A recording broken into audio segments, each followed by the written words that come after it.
Peace be to you all. Assalamu alaikum. Omar here. Sunday long run.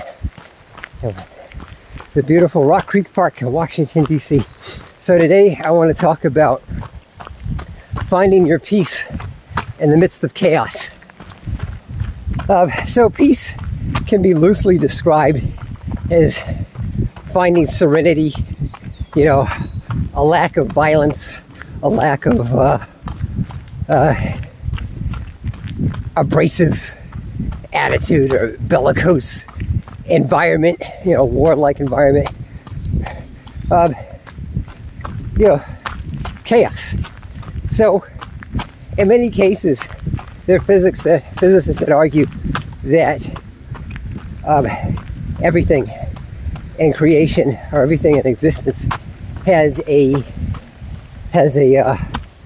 propensity for what they call chaos. There's something even called chaos theory. You can see entropy. So entropy is, you learn about that in chemistry.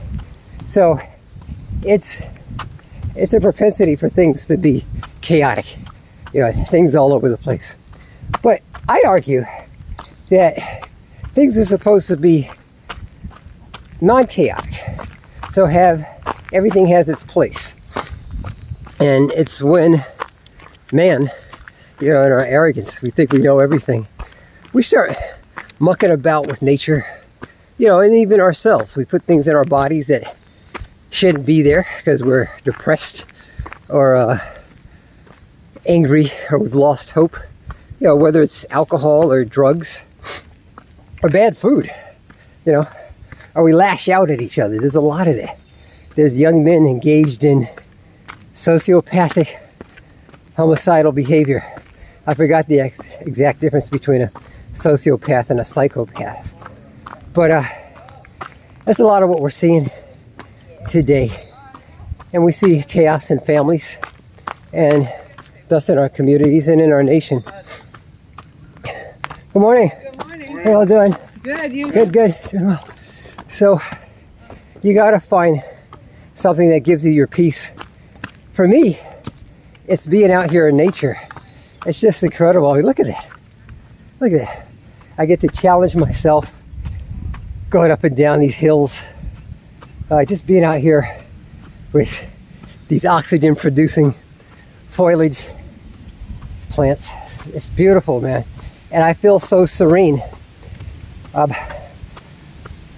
don't always feel that way at work. And I hate to say it, even when I'm in the masjid, praying among my Muslim brothers. Because there's always that one guy that wants to break your peace. So you have to try to establish inner peace as best you can. Sometimes you have to leave your situation, whether it's family or friends, your work, or maybe even your country, who knows? It depends. I say that because I meet a lot of the local Walmart. I meet a lot of folks from overseas, a lot of Afghanis, people from other war-torn countries, and they seem so happy. I'm sure they're not happy about fleeing their homeland, but sometimes you have to do that for your own self-preservation and that of your families. If you happen to embark upon a medical career and be a PA like me, then I can tell you, you have to find your peace as best you can, because being in the medical career will literally drive you crazy. Doctors have a very high rate of suicide. I'm sure PAs are probably up there given our ratio. There's a high rate of burnout in the nursing profession. Patients aren't always appreciative of your efforts, and neither is the government.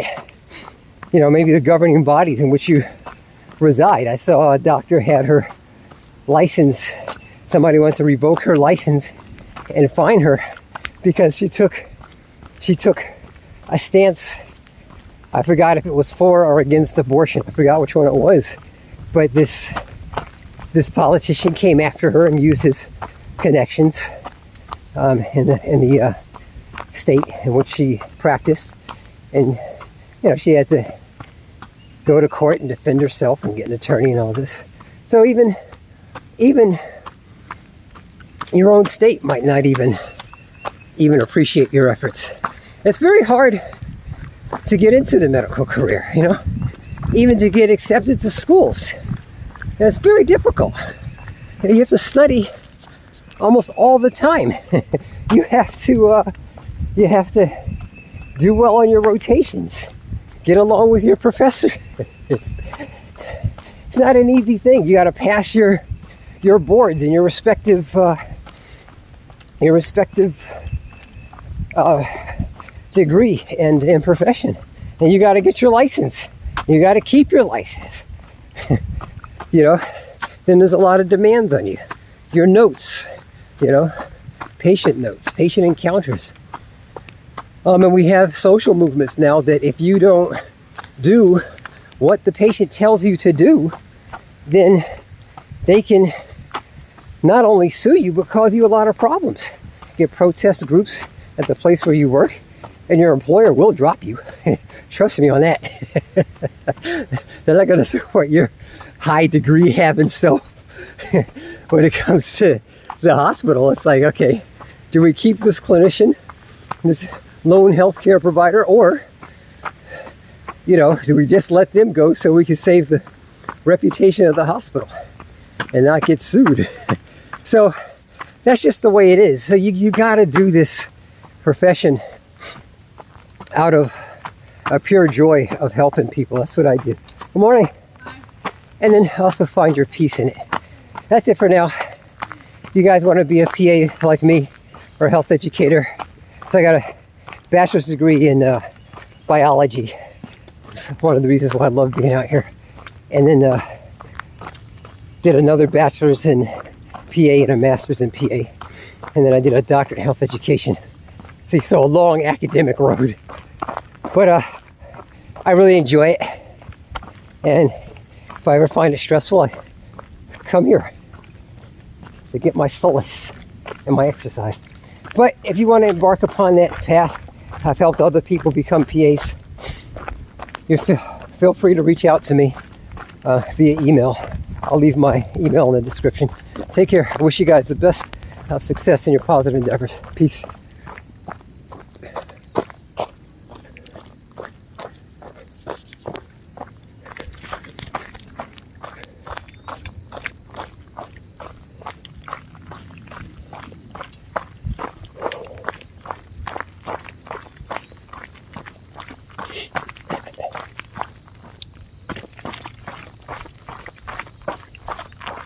So awesome.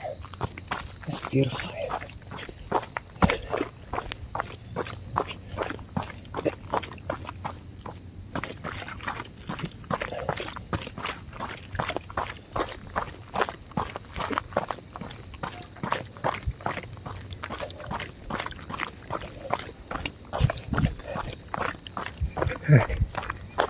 Take care, guys.